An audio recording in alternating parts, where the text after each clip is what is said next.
Hello, good evening, and welcome to 40 Days Bible Study number 173. This is the 47th study in Matthew. We're looking at Matthew chapter 4, verse 23. We're not going to get through more than 23 tonight. So looking at the share screen, Matthew chapter 4, verse 23 says, "And he went throughout all Galilee, teaching in their synagogues and proclaiming the gospel of the kingdom, and healing every disease and every affliction among the people." Now, this is a simple statement, very straightforward if you read it, but there are a couple of hidden meanings inside here that just reading and using your comprehension skills, that will not work. So this is why I say we must study the word. You don't go just reading words. Jesus went in places teaching, proclaiming the gospel, healing. Yay, that's all I read. There is more to it. This is not me trying to sound smart, or this is not me complicating things, or this is not me trying to make life difficult for you. I'm going to show you some depth in here. All right, this is a simple statement of Jesus' ministry. And this statement as well may cause some conflict today between cessationists and continuationists. All right, if you don't know what a cessationist and a continuationist is, you may pick it up from the context of our discussion. If you're not sure, we can discuss that afterwards, or if you're watching the video, send me the question and I'll answer it. This question basically says that Jesus was a miracle-working preacher and teacher. That's the whole sentence, summarized. Jesus was a miracle-working preacher and teacher. I need to emphasize something here. We'll discuss that too.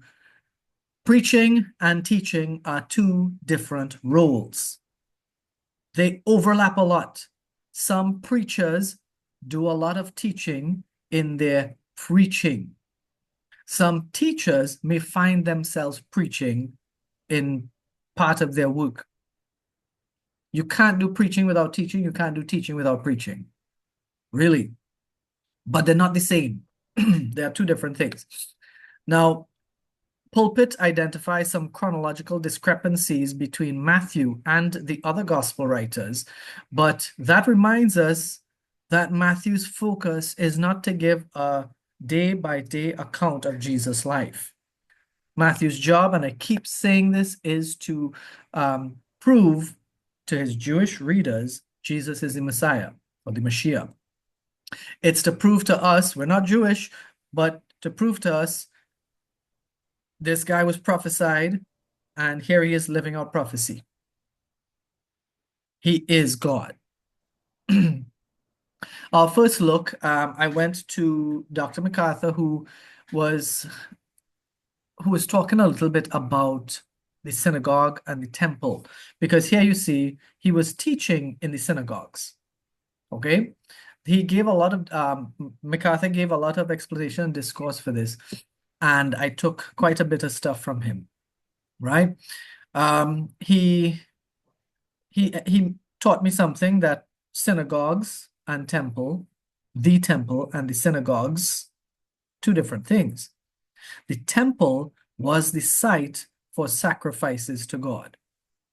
It was the place where God's presence was accessible by the unworthy people of the world through his nation Israel. A synagogue was a gathering place for preaching and teaching and matters of law to be dealt with. So a synagogue is a place where there was more than just there was no sacrificing, and there was more things going on at a synagogue than at the temple. The temple had very specific, very particular purpose. All right. Cambridge, the Cambridge Bible for Schools and Colleges, said that synagogues at that time would have been easy to identify by their tall poles. So synagogues had a very tall pole on them that you can see from far off. It would have been similar to church steeples way back in the day.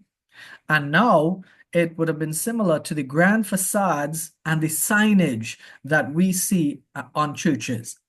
Most churches, a lot of their effort is focused on building a grand structure And they'll say it's for the glory and honor of God, but I question that strongly because most times the church building becomes kind of an homage to the ministry. But by ministry here, we don't mean the ministry of God. I mean the organization. So a lot of big churches build reputation and status by the larger structures that they put down. That's wrong. It's good for a church to have a large structure. I have no problem with that. That's great. That's wonderful.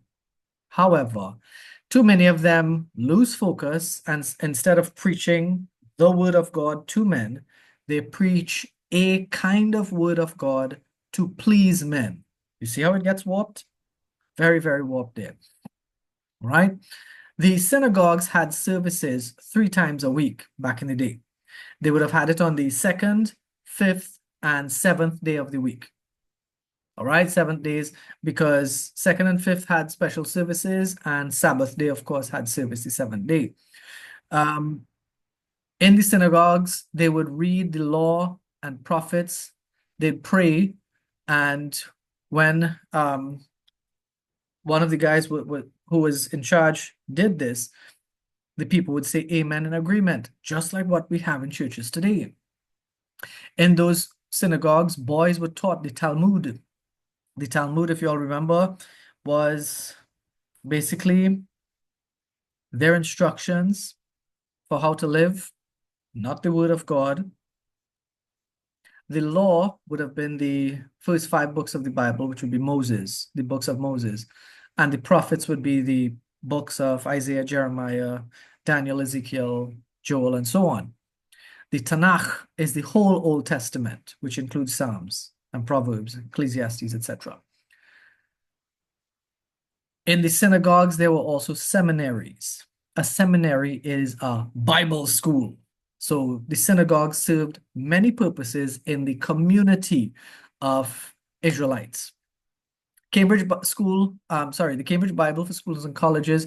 I have a direct quote from them, so just pay attention to this. The affairs of the synagogue were administered by 10 men, of whom 3 were called rulers of the synagogue. They acted as judges, admitted proselytes, and performed other important functions.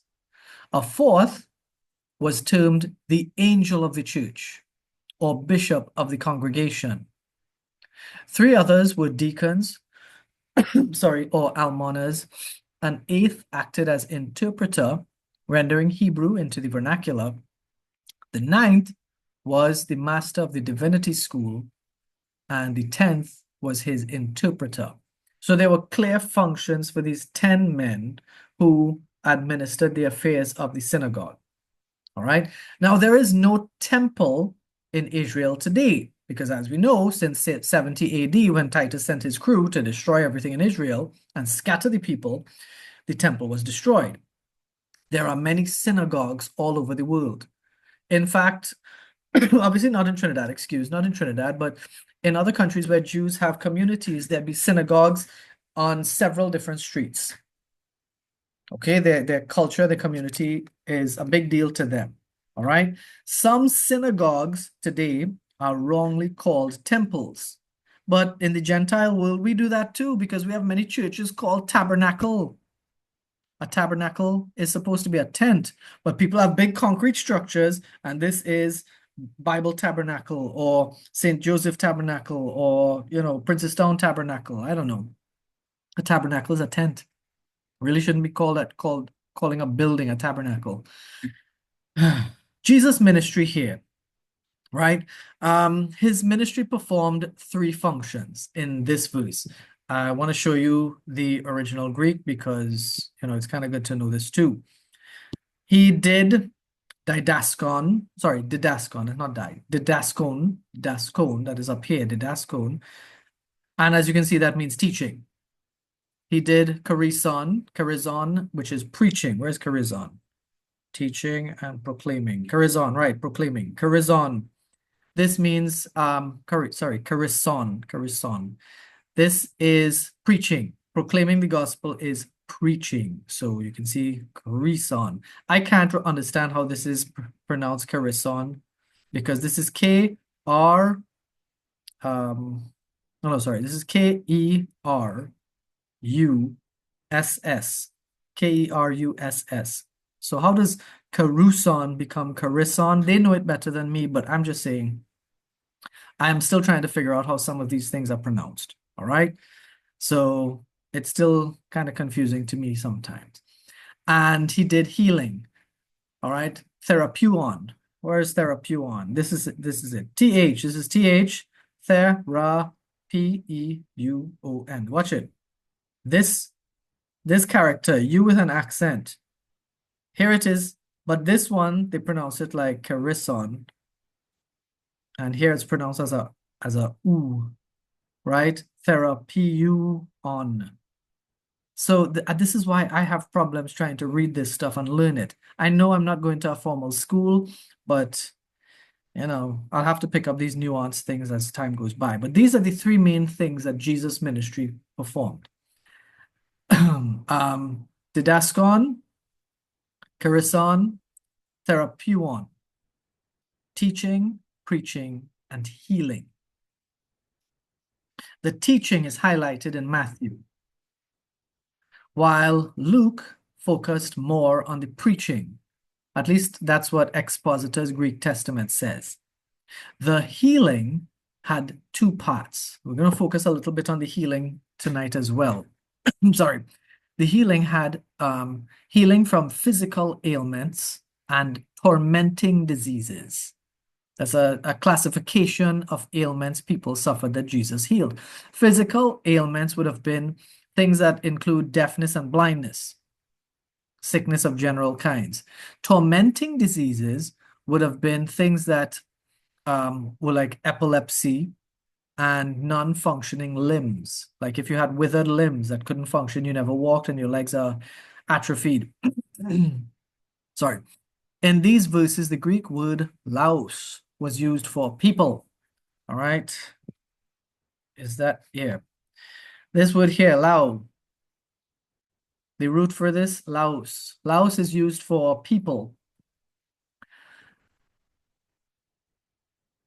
And it means here that its use is that people were from the same stock and language. So it's easy for a reader who understood the meaning of laos. Now, watch carefully.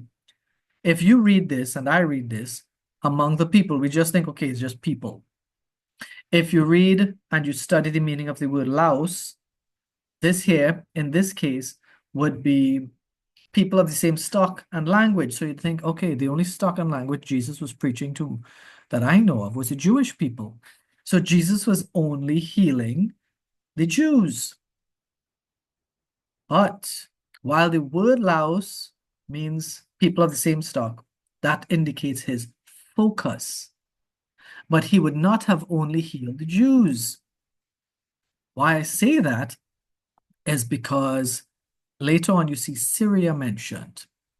All right? Matthew's purpose here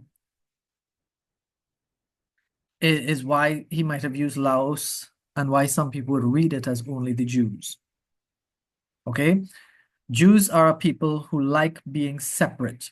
So Matthew used a word that they would interpret and more readily listen to. The mention here, like I said, of Syria tells us Jesus didn't just heal Jews, he healed many different people. Now, we also know, because we know the Bible, right? Basic stories. There was a Roman centurion who came to Jesus and said his servant was sick. And he just said, Jesus, you just say the word. You don't have to come to my house, just say the word. I don't want to inconvenience you. So that wasn't a Jewish miracle. That was a miracle for an outsider, right? There's a big deal here with the healing in terms of cultural context. Again, you and I read this and we see Jesus was healing every disease and every affliction among the people, and that was that. But if we understand what sickness meant in their culture, let's check the word out. Where is it? Oh, it's not here. sickness here is Malachian. Malachian. Let me show you something here with the root. Malachian. Right, this word was used on only a couple of spots, right? But the Greek word for sickness, not in this verse. Sorry. Right. The Greek word for sickness that was used in other parts that we'll see in time in later on would be no son. No son takes a special meaning.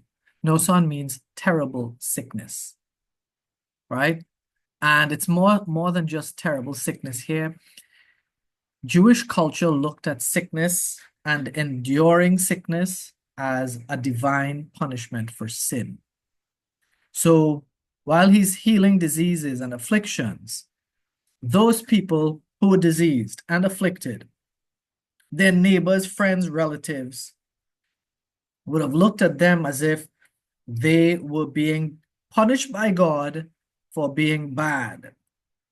Now, today, people could look at that and be duped into the same thinking about themselves and other people just like this, because sometimes bad things happen and we might look at ourselves and be like, what did I do wrong to get this? And you'd come up with, oh yeah, I did this or I did that, or maybe I did something wrong and that's why I'm suffering. No.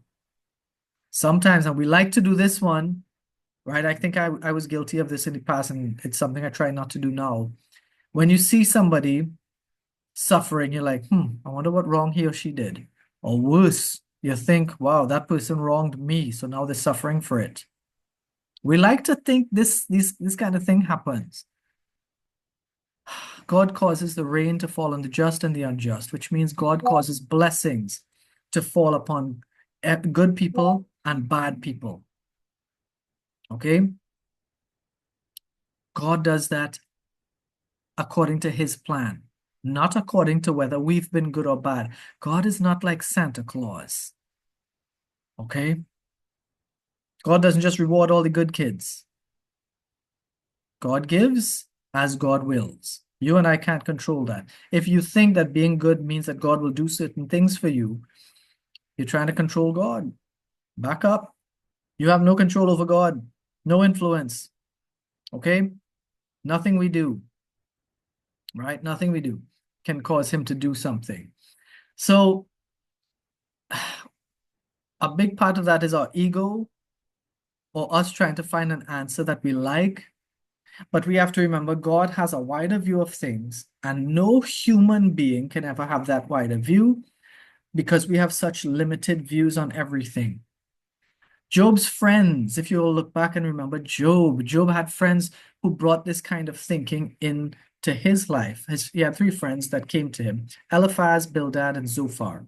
We actually did a talk about them way, way back. Eliphaz thought Job sinned. Bildad thought Job's kids sinned because they were killed. Zophar thought Job deserved worse than what he was going through because he was so sinful. You see, this means that the society at that time, when Jesus was healing, the society at that time and before, of course, because Job was written way, way back, right? The society at that time would have looked at the sick people as being ungodly people. Not specially ungodly people, like they're getting special punishment for being specially ungodly. They were just regular ungodly people. And look into the minds of their culture,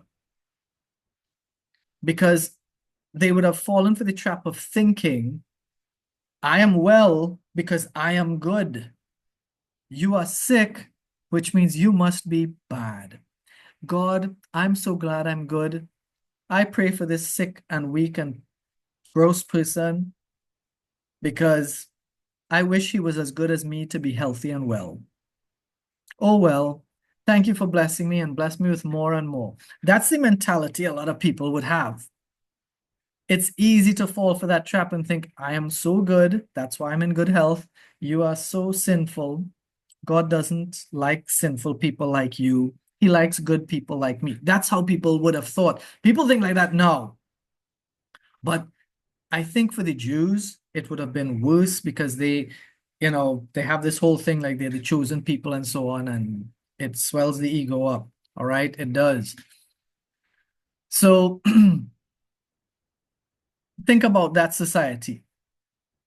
All right, think about that society now and consider that we have people coming in right here. They would have fallen into this trap. This society thinks it's special, it's favored by God, it's oppressed by gross Gentiles because the Romans were occupying the country and they were taxing them heavily. And these people of Israel were waiting for their Mashiach. And they were waiting. And while they were waiting for the Mashiach to come, under these conditions, which special were chosen and so on, and there are a few ungodly, sick people who looked, smelled, and acted funny around.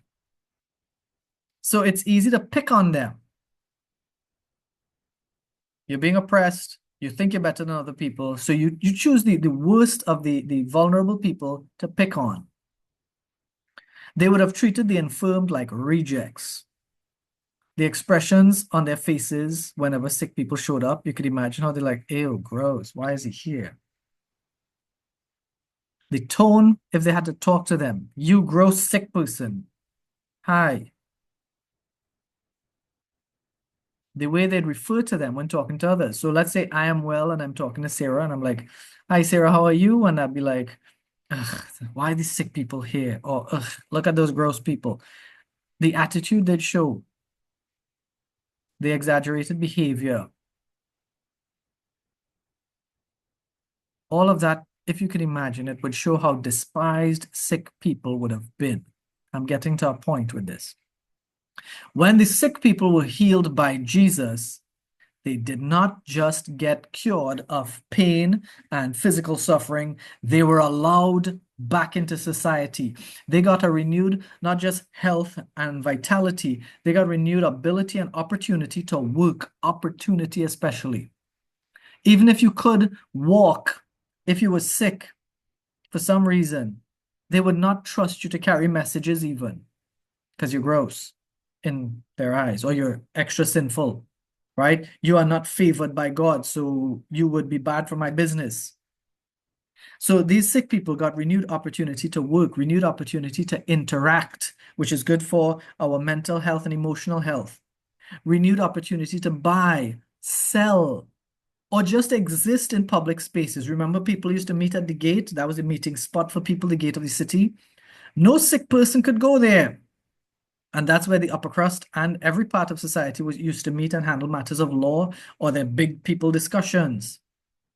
So imagine how relieved sick people would have been. Now with this, as we read, Jesus healing every disease and every affliction.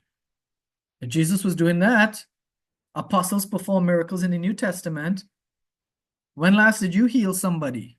That probably means you're not saved and you're evil. No, it doesn't. We're not able to do that now. Does that mean we're not as great as they were or as obedient or as loved by God? Of course not. Nothing in the word happens by accident. And surface level evaluations are not wise, so don't jump to conclusions. Delve into the word and see. You see, there's a reason 40 Days is a cessationist organization. We're not going to focus on that today, but we're going to look at the purpose for Jesus' miracles in the ministering and sharing of the gospel. Dr. MacArthur makes the case. Jesus did not do miracles before the devoted disciples followed him. So they were following him because of the work of the Holy Spirit in each of them. And in Judas' case, he probably saw a meal ticket. What I mean by this, what he meant by this. Before the miracle of turning water into wine, the disciples were already following Jesus. So they didn't follow him because they saw miracles. They followed him, and later on there were miracles. So we're just making it clear here. The miracles did not draw the disciples. Miracles performed by Jesus were previews of what heaven would be like. They were not a preview of what our lives would be like right now. The miracles did three things in Jesus' ministry. They proved his divinity. Only God could perform such miracles without opposition. This is very serious. God alone could perform miracles like that. The density and time that Jesus performed so many miracles, only God could do that. While yes, men performed some miracles, it would not have been like that. They proved he was the promised Messiah because Isaiah 35 verses 4a to 6b. Is it 4a? I'm sure 4 to 6. Isaiah 35.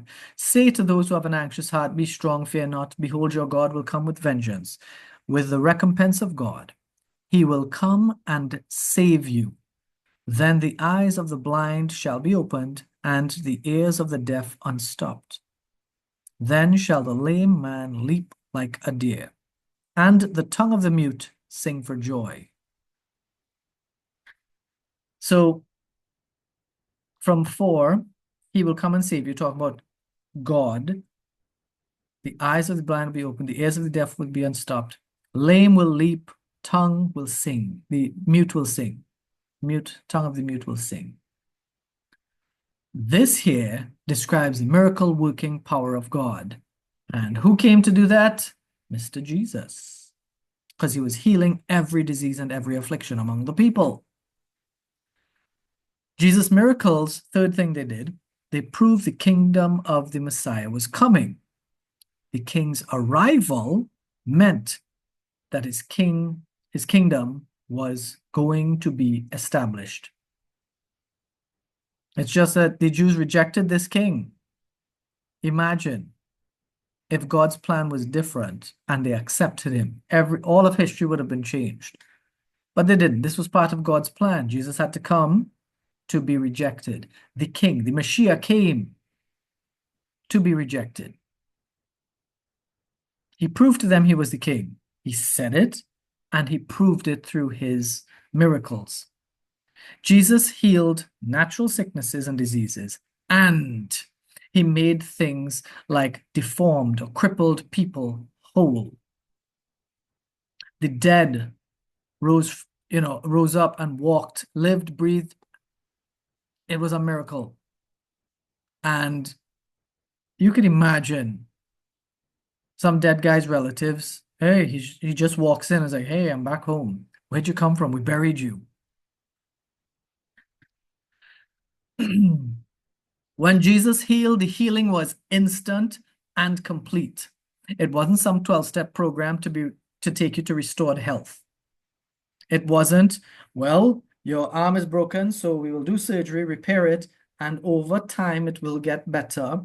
And you have to be very careful how you use it until then. When we take the cast off, you have to be careful with it and gradually bring it back up to strength. Jesus healed you. Go, run, walk, jump. Instant and complete. Jesus fixed people who were born deformed. So it wasn't always restoration. This is my child. My child fell down and he broke his arm. Heal him. That's restoration. He had an arm before. People who didn't have properly formed legs, Jesus healed them. Everything grew normal. Instant and complete. Jesus drove out demons, and he drove out demonically induced ailments as well. Some sicknesses are caused by demons, not all. Some are caused by demonic influence or demonic attack, and Jesus drove the demons out, so people got healed as well. Jesus brought heaven with him, and when Jesus was rejected, the miraculous power faded as time passed. Faded here doesn't mean it got weak and God's power doesn't work, but faded in terms of its necessity for ministry. And I parallel it to the shining glory that the Israelites saw on Moses' face. When Moses came down from the mountain talking to God, Moses' face glowed and shone. and they were afraid of it. Gradually, over time, that glow and shine in his face, it faded. So it would have been parallel to that. When we read through Acts of the Apostles, you would notice there are fewer miracles over time. It starts up lots of miracles, and then the miracles kind of become less frequent. In fact, Timothy, Paul, a guy named Trophimus, and another guy named Epaphras, they were men that we read about who suffered from ailments that did not self-heal, did not get healing because they gathered the people together to pray. John 10:41, and many came to him, and they said, John did no sign, but everything that John said about this man was true.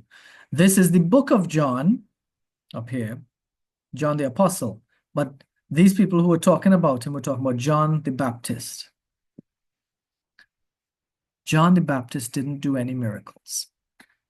Miracles were for that time, and Jesus did miracles far exceeding anyone else in number and severity of situation. So even though other people might have done miracles, Jesus was the top of that group.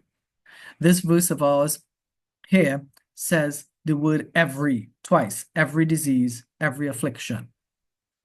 The Greek word used both times for every is pasan. You see pasan here and pasan here.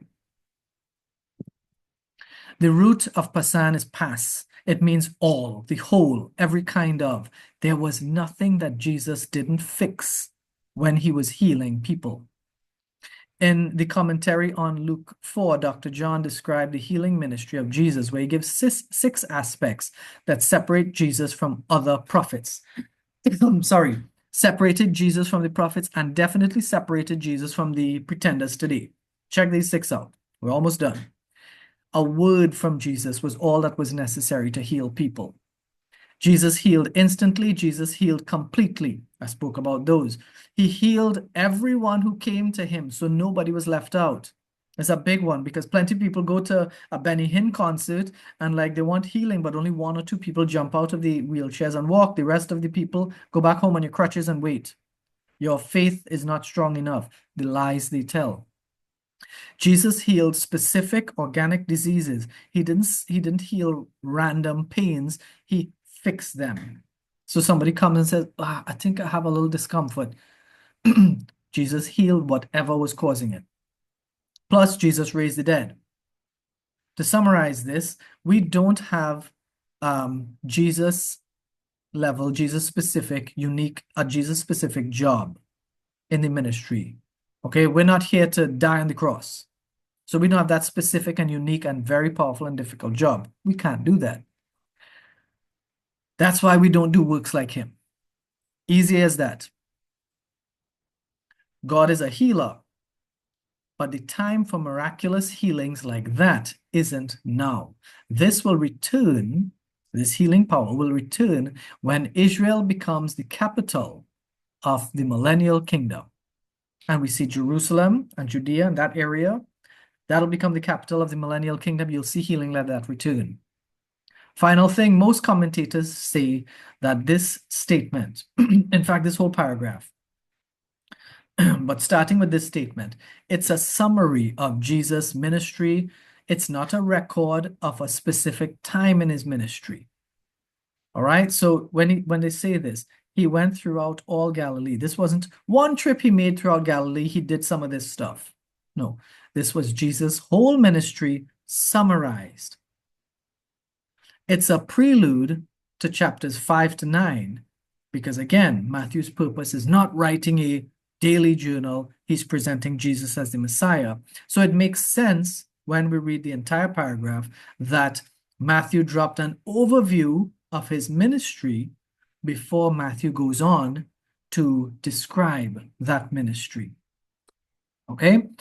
With that there, I am closing off. If you have any questions, we'll take the questions after. Let me just close off this recording. So to whoever is watching on YouTube or Facebook, thank you very much for being part of 40 Days Bible Study number 173. Matthew chapter 4, verse 23, we just completed it. God willing, we'll be here next week to do 24 and 25, hopefully. Have a good night and goodbye. if I can stop the recording.